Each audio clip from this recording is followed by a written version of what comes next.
आइए, स्वागत है मेरे साथ मेरी छोटे से वीडियो में। तो बड़ा सुंदर सा किसी ने कहा है कि जीवन शुरू होता है खाली किताब से और ख़त्म होता है कर्मों के हिसाब से।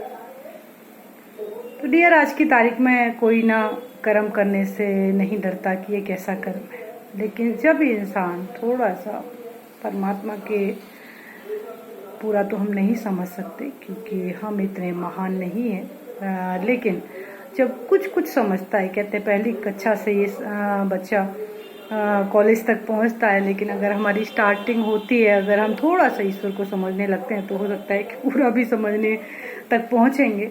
लेकिन आज की तारीख में इंसान बिल्कुल भी नहीं डरता कृत्य करने से कि उसे फ़र्क नहीं पड़ता, उसको तुरंत का स्वाद चाहिए, उसको हम इसी धरती पे सब कुछ करना है, यहीं झंडे गाड़ के सदियों सदियों तक रहना है, ऐसा कुछ उसका मानना है। लेकिन मेरा ये मानना है कि अगर हमने एक गिलास पानी भी किसी का पिया है तो वो भी हमें चुकता करना पड़ता है। अगर ऐसा इंसान समझ ले तो मुझे नहीं लगता कि किसी के हीरे मोती जवाहरात या तिजोरी का हमें पता भी है या हमने किसी ने हमें चाबी भी दे रखी है तो हमें फ़र्क नहीं पड़ता। हाँ, लोग कहते हैं हमारे लिए मिट्टी के बराबर है। मिट्टी तो नहीं कहूँगी मैं उसको। अगर हमें कोई चीज़ हमारी नीयत साफ है और हमें पता है ये चीज़ उसी की है, क्योंकि ईश्वर अगर हमारे देगा तो वो हमारे घर देगा, हमारे हाथ में देगा। तो मैं कहूँगी कि मुझे फ़र्क नहीं पड़ता कि किसी के अगर मेरे खजाने की चाबी भी अगर मेरे पास है तो और मेरे पास रही भी है तो मुझे उस चीज़ का कोई वो नहीं होता। लेकिन इंसान आज की तारीख में 10-10 हज़ार के लिए भी मर्डर करते हैं लोग, और ना कुछ चीज़ों के लिए भी बच्चे माँ बाप का पता नहीं क्या क्या कृत्य हो रहे हैं। तो ये कृत्यों का लेखा जोखा हमें देना पड़ता है, लेकिन हम नहीं समझते हैं कि ये हमारे साथ क्या हो, मतलब कि हमें कैसे भरपाई करनी होगी। लेकिन इस चीज़ को समझे जाने। बड़ी सुंदर सी एक लाइन होती है और उस लाइन में ना आदमी का चरित्र का पता लग जाता है। वो कहते हैं ना कि आज की तारीख में, अगर मेरा तो ये मानना है कि अगर मैं किसी से बात करना स्टार्ट करती हूँ और वो पहली वर्डिंग करता है, वो मैसेज भेजे या वो शुरुआत करे, तो मुझे पता लग जाता है कि क्या पैसे की बात करे। तो ऐसे ही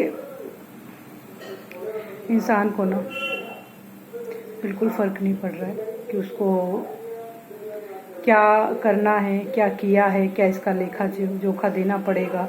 अपनी कमाई से, अपने कर्मों के हिसाब से अगर हमें जो ईश्वर ने दिया है हम उसमें संतुष्ट रहते हैं तो ना तो हमें बीमारी होगी। सबसे पहली बात है, लोग मुझे पूछते हैं कि मैम आप पैसे कैसे खुश रहती हो, तो भाई मेरी सबसे पहले तो मेरी बीमारी का इलाज मेरा यही है कि मुझे फ़र्क नहीं पड़ता। वो कहते हैं ना कि ऐसा नहीं है कि किसी अच्छी चीज़ को देख के खुश नहीं होना, लेकिन मुझे लोग कहते हैं कि दूसरों की चीज़ों को लोग देख के दुखी होते हैं। क्यों भाई, क्यों दुखी होना? दुखी होना है कि खुशी होना? अगले सामने वाले ने मेहनत की, उसके कुछ प्रारब्ध हैं, उसके कुछ कर्मों के फल है जो आज वो वहाँ पहुँचा, और आप भी कुछ ऐसा करने का सोचें। और ऐसा नहीं है कि हम अच्छा कर रहे हैं तो हमारे साथ अच्छा ही नहीं हो रहा, वो कुछ आगे पीछे के प्रारब्ध होते हैं जिनसे इंसान आज भोग रहा होता है। लेकिन जो आप कर रहे हो ऐसा नहीं है कि उसके फल ना मिले, ये मेरा मानना है, ये मेरा जानना है, ये मैंने जाना भी है, ये मैं मानती भी हूँ कि अगर हम कुछ अच्छा करते हैं तो ऐसा है, हो नहीं सकता कि परमात्मा प्रभु उसका वो ठीक है। कहते हैं ना कि तुमने अगर किसी से कर्जा लिया है तो थोड़ा सा कर्जा तुम्हें वहाँ भरना पड़ेगा और उसको हाथ जोड़ के रिक्वेस्ट करो कि भाई थोड़ा सा ना मेरे को थोड़ा सा और वापस चाहिए, तो शायद वो देता है। क्योंकि ये जो धरती पे रूल्स रेगुलेशन है वो ईश्वर के हैं, वो धरती पे हैं, वो कहीं अलग से नहीं है। क्योंकि हम उन्हीं के अंश हैं, उन्हीं के बच्चे हैं, उन्हीं की संतान हैं, ऋषियों की संतान है ना। तो इंसान नहीं समझता है, लेकिन जब इंसान समझेगा ना तो मैं कहूँगी कि लोग कहेंगे कि पता नहीं ये क्या बोलती है, ये क्यों बोलती है इस तरह का। लेकिन मेरा ये मानना है कि खुश रहने के, देखो ना तो किसी बाबा जी पे रखा, ना किसी योगा सेंटर में रखा, ना कहीं रखा, आपकी तृप्ति आपके अंदर है। जब तक आप इसको नहीं संभालोगे, इसको नहीं खंगालोगे, इसको धो के नहीं फेंकोगे, कचरा को नहीं हटाओगे, इसको पवित्र खुशी हर चीज़ को देख के खुशी हो सकती है। मैं तो कहती हूँ मुझे तो कोई सुंदर सा बंदा दिख जाए ना, मज़ा आ जाता है भाई, दिखाना डोले कैसे हैं। भाई डोले उसके हैं लेकिन हम देख तो सकते हैं, खुशी हो ना। भाई बड़ा सुंदर लग रहा है, भाई तेरे जूते बड़े सुंदर लग रहे हैं। अब लोगों को तो ये कहने में भी बेइज्जती होती है कि हम उसके जूते को सुंदर कैसे बता दें, हम उसकी शर्ट को सुंदर कैसे बता दें, हम उसके मेकअप को सुंदर कैसे बता दें, हम उसके चरित्र को सुंदर कैसे बता दें। लेकिन जब तक आप सुंदर नहीं बोलेंगे, जब तक आप अच्छा नहीं बोलेंगे तो हम सुंदर नहीं हो सकते, हम अच्छे नहीं हो सकते। और हम अच्छा बोलेंगे तो हम अच्छे कार्य करेंगे, क्योंकि अच्छे कार्य करेंगे जो करते हैं वही दिखते हैं, वही बाहर निकल के आते हैं। लेकिन इंसान नहीं समझता, बस ये पूछता है तुम क्या खाते हो जो ऐसे सुंदर लगते हो। ये चरित्र, ये दर्पण है, चेहरा ना दर्पण है, इससे सब कुछ लिखा।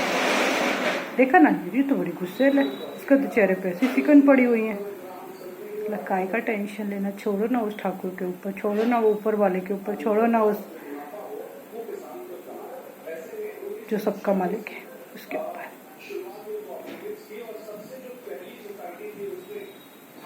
लेकिन लोगों को तो अगर अभी खा लिया तो सुबह की चिंता। मैं कहती हूँ अभी खा के सो, सुबह देखना, आप देखना। देखो मेरा ऐसा नहीं है कि मैं ये सब बातें, मैं कोई साधु नहीं हूँ, संत नहीं है, कुछ नहीं हूँ, लेकिन साधु संत कहीं वहाँ से नहीं आते। मैं कहती हूँ कि पहले इसको तो रंग लो, चोले तो ये कपड़े तो जब रंगना, इसकी ये कपड़े रंगने की तो वो कहते हैं ना कि दाखिला, या फिर तुम डॉक्टरी का ड्रेस तो तभी पहनोगे, पहले डॉक्टरी सीखोगे, पहले उसके लायक हो जाओगे।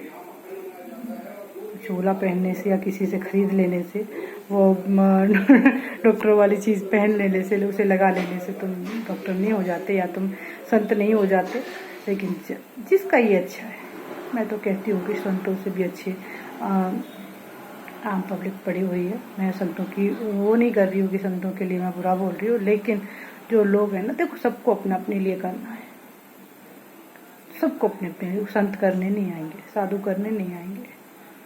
हवन करना है वो तुम्हें खुद से लगेगा, पूजा करनी है वो खुद से लगेगा, तुम्हें ध्यान करना है वो तुम्हें खुद से करना। तुम जो सोचते हो ना कई बार कि पैसे वाले लोग, तो पता है वो कुछ ऐसा करके आ गए हैं जो इस जन्म में कर रहे हैं, और उन्होंने परमात्मा को बनाया ऐसा है कि बस रुक जा, तू इस पैसे में लगा रहे। क्योंकि ऐसे तो अगर बंदा हर बार करते भी हैं, फिर वो तो परमपिता परमात्मा को पाने के लिए करते और वो पाते भी। लेकिन मैं कह रही हूँ कि एक बैलेंस के लिए एक सुंदर सी सृष्टि हो, एक सुंदर सा संसार हो, एक सुंदर वातावरण हो, हम तुम, हमारे चेहरे खिलते हों। मैं कहती हूँ एज का चेहरे पे कोई फर्क ही नहीं पड़ता। अगर तुम्हारा ये सुंदर है तो वो तो पता है 30-35 भी मर गया होता है, जिसका मरना होता है वो कहते हैं यहाँ पे दिखता है कि इस बंदे ने क्या करना है। कई बार बहुत छोटे बच्चे भी ना आपको डकैत जैसे दिखेंगे, बुरा मानने की बात नहीं, और कई बार छोटे बच्चे संतों जैसे भी दिखेंगे, ये तो बड़ा संत है, बड़ा ध्यान है, बड़े ज्ञानी है। छोटे बच्चे बहुत सुंदर बात भी करते हैं, तो वो पहले ही पता लग जाता है ये कौन है, ये कौन नहीं है। तो मैं ये, मेरा कहने का उद्देश्य इसीलिए है कि जो कर्म कर रहे हो तो बड़ा सोच समझ के करो। रोटी मिल रही है ना, दाल रोटी मिल रही है ना, ऐसा नहीं है कि संसार में अगर हम जो तुम चाहिए वो ईश्वर को बोलो, ईश्वर देते हैं। उसी तरह से थोड़ा कर्म भी बनाते हैं, आपका करना तो हमें ही पड़ता है, लेकिन ऐसा नहीं है कि तो बिना बात के अगर 2-10-5 बार तुम फेल हो रहे हो, परेशान हो रहे हो किसी भी चीज़ में, तो दूसरों पे ही अपने को नहीं कोस रहे हो कि हमारे कुछ कर्म ऐसे रहे हैं। मैं तो मानती हूँ अगर मेरे साथ में मेरे पास कोई चीज़ नहीं है तो मेरे कर्म ऐसे हैं, मैं महान नहीं हूँ, और फिर भी हैप्पी। ठीक है, मिलते हैं फिर अगली वीडियो में। थोड़ा आपकी वीडियो मेरी लेट हो रही है क्योंकि मेरा थोड़ा स्वास्थ्य ठीक नहीं था, और थोड़ा सा प्यार बनाए रखिए, like share subscribe, love you all.